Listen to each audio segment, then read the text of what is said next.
Bienvenue à tous mes chers curieux sur la chaîne Histoires oubliées. Si vous cherchez une chaîne qui traite de l'histoire méconnue des différents pays en profondeur et avec passion, vous avez trouvé le Graal. Si vous avez vu ma précédente vidéo sur la bataille d'Agen, vous vous êtes éventuellement questionné sur le sort qui a été réservé au légat romain Gaius Popilius Laenas après la défaite du consul Longinus.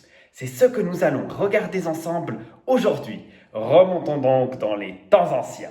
N'étant pas présent lors de la bataille d'Agen, Laenas n'en a eu que les récits horrifiés des rescapés ayant pu fuir in extremis. Laenas, encore jeune officier, est pris de panique d'être massacré avec ses soldats par ses adversaires féroces qui les surpassent largement en nombre, voire pire, d'être torturé jusqu'à la mort en tant que prisonnier. Il décide par conséquent d'entamer des négociations avec les Tiguriens. Les termes de la reddition romaine, acceptés par Laenas, relevaient de l'humiliation absolue pour Rome. Remettre aux barbares la plupart des fournitures de l'armée, ainsi que des otages, et le plus grave sans doute, fut le passage sous le joug. En effet, pour être épargnés et pouvoir fuir en Italie, les légionnaires durent défiler sans armes ni armure, sous le feu nourri des moqueries de leurs ennemis. L'acceptation de cette infamie ne pouvait rester sans conséquence pour Rome. Une fois rentré, Laenas est promptement attaqué en justice par le tribun de la plèbe, Caius Caelius Caldus. Ce dernier accuse Laenas, fils du consul Publius Popilius Laenas, avec une ardeur et une obstination rares.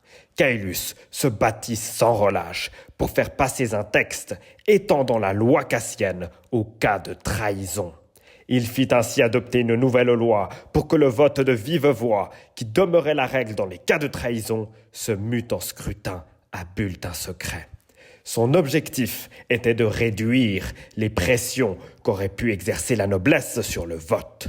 Le procès eut lieu devant une assemblée populaire. Laenas argue qu'il n'avait aucune autre solution et qu'il s'était senti obligé de sauvegarder la vie des soldats qui lui avaient été confiés.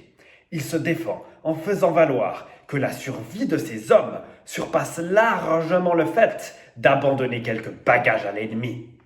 Il ne convainc point, et le procès se conclut par la condamnation de Laenas à l'exil. Il se rendit donc en 106 avant Jésus-Christ à Nuceria, près de Salerne, sa carrière étant définitivement brisée, marquée par la honte et le déshonneur. Quant à son détracteur acharné, Caelius, Cicéron nous raconte qu'il vécut le reste de ses jours dans le regret. En effet, Caelius se reprochait qu'aveuglé par sa volonté irréductible de faire condamner Laenas, il fut passé une loi qui s'avéra néfaste pour la République. Merci à tous d'avoir regardé cette vidéo qui, je l'espère, vous aura permis d'avoir un regard davantage accompli sur la tragique vie du légat romain Gaius Popilius Laenas. Je vous donne rendez-vous à la prochaine, incessamment sous peu.